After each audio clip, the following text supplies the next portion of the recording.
பிரபலங்களை interview பண்ண போறோம். அதுல இப்ப நாம சந்திக்க போறது தொட்டால் தொடரும் படத்தோட டைரக்டர் கேபிள் சங்கர் மற்றும் ஹீரோ தமன்.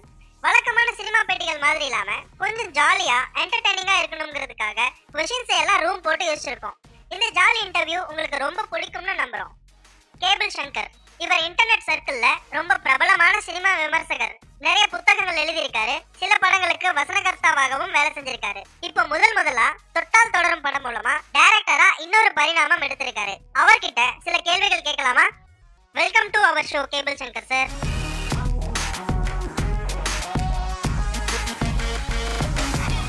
தொட்டால் தொடரும் அப்படின்னா என்ன?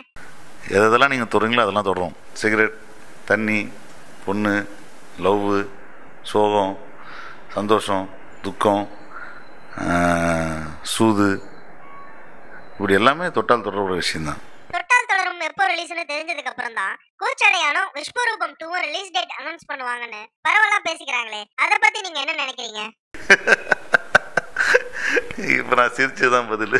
இந்த தொட்டால் தொடரும் படம் மூலமா சமுதாயத்துக்கு என்ன சொல்ல வரீங்க? கருத்தெல்லாம் சொல்றதுக்கும் படம் எடுக்கிறதுக்கும் சம்மந்தமே இல்லை. கருத்து நான் சொல்லவே மாட்டேன். எப்பவுமே கருத்து அவங்களா எடுத்துக்க வேண்டியதுதான்.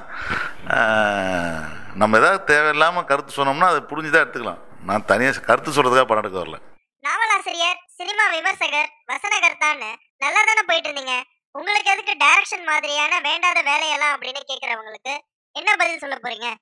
டார்கெட் அதுதான். நான் சினிமாவில் ஒரு இயக்குனராக வரணுன்றதுக்காக தான் இந்த எத்தனை வேலைகளும் பண்ணிட்டு இருந்தேன். அதுதான் முக்கியமான விஷயம். என்னோடய பேஷன் டுவர்ட்ஸ் சினிமா வந்து டைரக்ஷன் தான். அதை நோக்கி போகிற பட்சத்தில் போகிற வரது எல்லாத்தையும் நம்ம அட்டன் பண்ணி பார்ப்போமே. நடிக்கிறது, எழுதுறது, விமர்சனம் பண்ணுறது எல்லாத்தையும் பண்ணி பார்ப்பேன். ஒரு தெரியாமையே வந்து அந்தந்த துறையில் எனக்குன்னு ஒரு பெரிய அங்கீகாரம் கிடைக்கிற அளவுக்கு ஏதோ பண்ணிட்டேன் நான். பாலாஜி மோகன், கார்த்திக் சுப்ராஜ், நலன் மாதிரி நிறைய நியூ ஏஜ் டைரக்டர்ஸ் ஃபீல்டுல புகுந்து கலக்கிட்டு இருக்கும்போது நீங்க கொஞ்சம் ஓல்ட் ஏஜ்ல தான் என்டர் ஆகியிருக்கீங்க. அவங்களோட உங்களால போட்டி போட முடியுமா? நீங்க அந்த யூத்துன்னு சொல்றது, யூத் ஓல்டுன்னு சொல்றது வந்து எனக்கு பிடிக்கவே இல்லை. ஏன்னா இன்னி வரைக்கும் பார்த்தீங்கன்னா இருக்கிற அரசியல் கட்சியில் இருக்க எல்லா பெரிய தலைவர்களும் இளைஞரணி செயலாளர் தான் இருக்காங்க. அவங்கெல்லாம் வயசு யூத் வயசா, அவங்கெல்லாம் குறையும் போது நானும் அந்த அந்த ஏஜுக்கு வந்துடுவோம். அது வரைக்கும் நாங்களும் யூத்து தான். கான்செப்ட்ல ஏதாச்சும் வித்தியாசமா பண்ணிருக்கீங்களா? நம்ம படம் வந்ததுக்கப்புறம் பார்த்து சொல்லுங்கள், கான்செப்ட் நல்லா இருக்கா நல்லா இல்லையான்னு சொல்லிட்டு. நானே எப்படி நல்லா இருக்குன்னு சொல்கிறது என் படத்தை பற்றி. நாங்கள் பயங்கரமாக வித்தியாசமாக மல்லாக்கப்படுத்தி யோசிச்சு தான் எடுத்துருக்கோம் அந்த படத்தை. பேமெண்ட் விஷயத்தில் உங்களுக்கும் ப்ரொடியூசருக்கும் கைகளை பாக்கி அதுக்கப்புறம் உங்களை சமாதானப்படுத்த அவர் உங்களுக்கு ஒரு செகண்ட் ஹேண்ட் லேப்டாப் வாங்கி கிஃப்ட் பண்ணதா ஒரு செய்தி கேள்விப்பட்டமே, உண்மையா? இல்லைங்க, பாவங்க, அவர் ரொம்ப நல்ல மனுஷன் இந்த ப்ரொடியூசரு. அவர் ஏதோ நான் பழைய லேப்டாப் வச்சுருக்கேன்னு சொல்லிட்டு இருந்தால் வச்சுக்கங்க, புதுசாக ஒன்று யூஸ் பண்ணுங்கள், கேவலமாக இருக்குது அப்படின்னு சொல்லி எனக்கு கொடுத்தாரு. நான் உனக்கு நல்ல லேப்டாப் வாங்கி தரேன்னு அவருக்கு போய் இந்த மாதிரிலாம் சொன்னா என்ன அர்த்தம்? இந்த படம் ரிலீஸ் ஆனதுக்கு அப்புறம் 2 மாசம் கழிச்சு உலக தொலைக்காட்சிகள்ல முதல் முறையா டிவில பார்க்காம மக்கள் ஏன் செலவு செஞ்சு தியேட்டர்ல வந்து பார்க்கணுங்கிறதுக்கு ஒரு காரணம் சொல்லுங்க. அட்ட ஸ்ட்ரெச் எங்கள் படம் வந்து ஆரம்பித்தா 2 மணி நேரத்துக்கு வந்து நான் ஸ்டாப்பாக ஒரு என்டர்டைன்மெண்ட் இருக்கும்.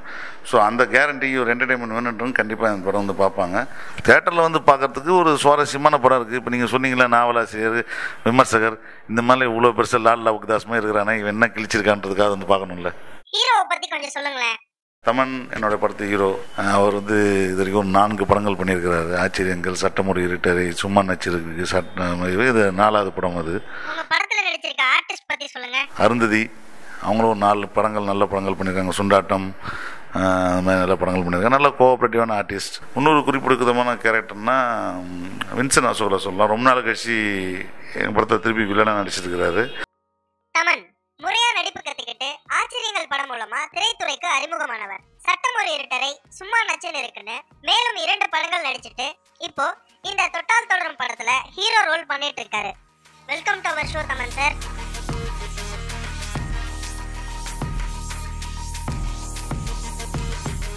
தொட்டால் தொடரும் படத்தோட ஹீரோ நீங்க. ஷூட்டிங் போது நிறைய சீன்கள்ல ஹீரோயினை தொட்டிருப்பீங்க. இப்போ ஏதாவது தொடருதா? இந்த படத்துல முக்கியமான விஷயம் என்னன்னா, ஹீரோயினை தொடர வாய்ப்புகள் ரொம்ப கம்மி. செகண்ட் ஹாஃப்ல ஏதோ கொஞ்சம் ஏதோ பொழைச்சு போடணும்னு ஏதோ பண்ணிருக்காரு போல. மற்ற சீன்கள்ல உங்களுக்கு நடிப்பு சொல்லி கொடுக்காத டைரக்டர் காதல் காட்சிகள்ல மட்டும் ஹீரோயினை இப்படி பிடிங்க, இப்படி தூக்குங்கன்னு பிராக்டிகலா செஞ்சு காமிச்சாரமே. என்ன தமன் பண்ற, இருப்பா நான் வந்து தள்ளி போப்பா, இப்படி இல்லப்பா அப்படின்னு சொல்லி நிறைய டிப்ஸ் கொடுத்தாரு. ஸோ டேரக்டர் என்ன பண்ணாரோ அதை அப்படியே நான் பண்ணிட்டேன். என்னன்னு தெரியல, என் கூட அருந்ததி பண்ணதை விட டேரக்டரோட பண்ணது க்ளோஸ்அப்ஸ்லாம் அவர் தான் இருப்பாரு. ஆக்சுவலா அந்த ஹீரோயின் க்ளோஸ்அப்ஸ்லாம் டேரக்டர் தான் எனக்கு டூப் பண்ணாரு. உங்ககிட்ட யார் வந்து கதை சொன்னாலும் தொட்டால் தொடரும் படத்துக்கு அப்புறம் என் ரேஞ்சே வேற, அது ரிலீஸ்க்கு அப்புறம் பார்க்கலாம்னு பந்தா பண்றீங்களாமே. பெரிய வதந்தி. ஆஸ் அ டைரக்டரா கேபிள் சங்கரை பத்தி சொல்லுங்க. தட் விஷுவலைஸ் பண்றது, இந்த மியூசிக் டைரக்டர் வந்து அவர் ஒர்க் பண்ண போறாரு, ஆர்டிஸ்ட் வந்து அவங்க ஒர்க் பண்ண போறாங்க.